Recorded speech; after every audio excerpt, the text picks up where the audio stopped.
100% നമുക്ക് ഷുഗർ മാറുമെന്ന് ഉറപ്പല്ലേ? 101%. 3 മാസം കൊണ്ട് തന്നെ ക്ലിയർ ഔട്ട് ആവും. എല്ലാ മരുന്നും നിർത്തും.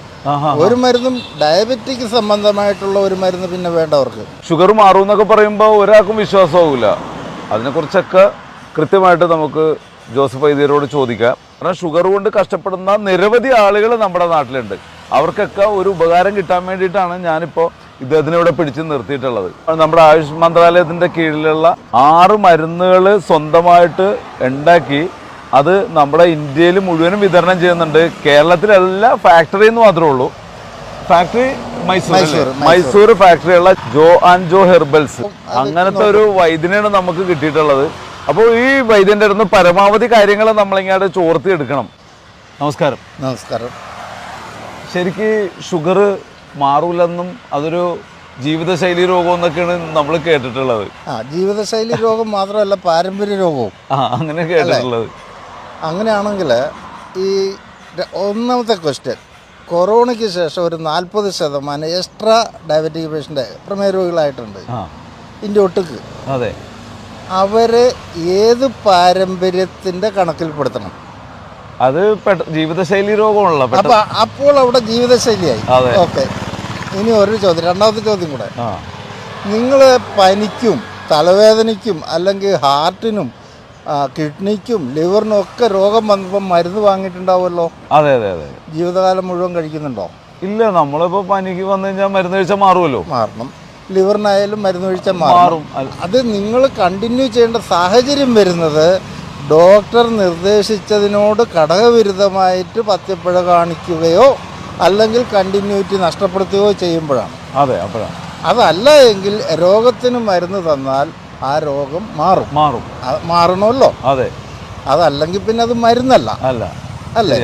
ഞാൻ എന്താ പറയണമെന്ന് വെച്ച് കഴിഞ്ഞാൽ, നിങ്ങൾക്ക് എൻ്റെ പേഷ്യൻറ്റിന് ഞാൻ അവർക്ക് സഹിക്കാൻ പറ്റാത്തത് താങ്ങാൻ പറ്റാത്തതായ പഥ്യമൊന്നും പറയില്ല. ഞാൻ പറയണത് 5 or 6 സാധനം ഉപേക്ഷിക്കാൻ പറയും. അതായത് ആദ്യമായിട്ട് ഉപേക്ഷിക്കേണ്ടത് ആൽക്കഹോളാണ്. രണ്ടാമത് വൈറ്റ് ഷുഗർ, പഞ്ചസാര. മധുരമല്ല, ശ്രദ്ധിക്കണം, മധുരം ഉപേക്ഷിക്കരുത്. പഞ്ചസാര ഉപേക്ഷിക്കണം. കാരണം വൈറ്റ് ഷുഗർ. പിന്നെ ഈ കരിപ്പെട്ടിയോ ഒക്കെ ഇട്ടിട്ട് നിങ്ങൾ ചെറുപയറിൻ്റെ പായസം ആഴ്ചയിൽ ഒരു ദിവസം കുടിക്കണം, പറ്റുമെങ്കിൽ കുടിക്കണം. അത് കമ്പൽസറി അല്ല.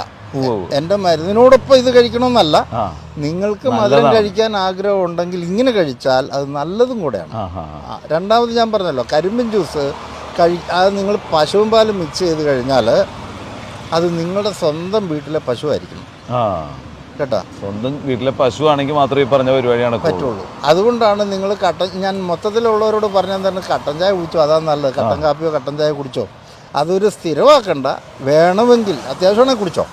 പക്ഷെ കുടിക്കുമ്പോൾ നിങ്ങൾ ഈ മധുരത്തെ പ്രാഗിക്കൊണ്ടൊന്നും കഴിക്കണ്ട. നിങ്ങൾ ചക്കരയോ കരിപ്പട്ടിയോ ഇട്ടിട്ട് കഴിക്കുകയും ധൈര്യത്തിൽ കഴിച്ചോ. എൻ്റെ മരുന്ന് നിങ്ങളെ പ്രൊട്ടക്റ്റ് ചെയ്തിരിക്കും. 1 പോയിന്റ് മുകളിലേക്ക് കയറുന്നുണ്ടെങ്കിൽ 2 പോയിന്റ് അത് താഴോട്ട് കൊണ്ടുവരും ഉറപ്പായിട്ടും. കാരണം എൻ്റെ എല്ലാ മരുന്നുകളും ഇന്ത്യ ഗവൺമെൻറ് അംഗീകരിച്ച, ആയുഷ് ഡിപ്പാർട്ട്മെൻറ്റ് അംഗീകരിച്ച ടെസ്റ്റ് റിപ്പോർട്ടിൽ അധിഷ്ഠിതമാണ്. അപ്പോൾ ഞാൻ ഒരു കാര്യം ചോദിക്കട്ടെ, ഈ ഷുഗറിൻ്റെ മരുന്ന് നമ്മൾ എത്ര നാൾ കഴിക്കേണ്ടി വരും വൈദ്യരുടെ കണക്കുണ്ടായിന്? ഉണ്ട്. 3 മാസം തൊട്ട് 8 മാസം വരെ ഈ മരുന്ന് തുടർച്ചയായിട്ട് കഴിക്കണം. ചിലന്ന് വെച്ചാൽ ഒരു 30% ആൾക്കാർ 3 മാസം കൊണ്ട് തന്നെ ക്ലിയർ ഔട്ട് ആവും. എല്ലാ മരുന്നും നിർത്തും. ഒരു മരുന്നും ഡയബറ്റിക് സംബന്ധമായിട്ടുള്ള ഒരു മരുന്ന് പിന്നെ വേണ്ടവർക്ക്. ഈ ഓരോ 6 മാസം കൂടുമ്പോഴും സെൻട്രൽ ഗവൺമെൻറ് ചില മരുന്നുകൾ നിരോധിക്കുന്നുണ്ട്. അപ്പോൾ 10-20 വർഷമായിട്ട് ഈ മരുന്നുകൾ നമ്മൾ എന്തിനാ തീറ്റിയേ? അത് നമുക്കറിയാൻ പാടില്ല.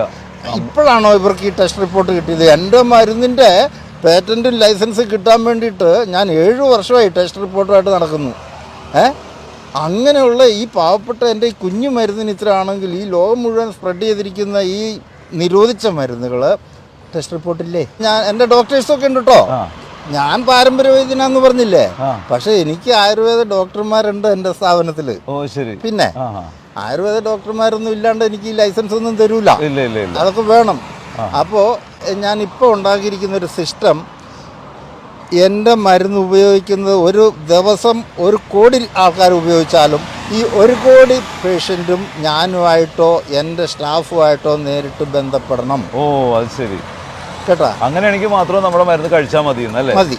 അപ്പോൾ ഞാൻ ചോദിക്കട്ടെ, ഈ വൈദ്യരുടെ മരുന്ന് നമുക്ക് എങ്ങനെ കിട്ടും?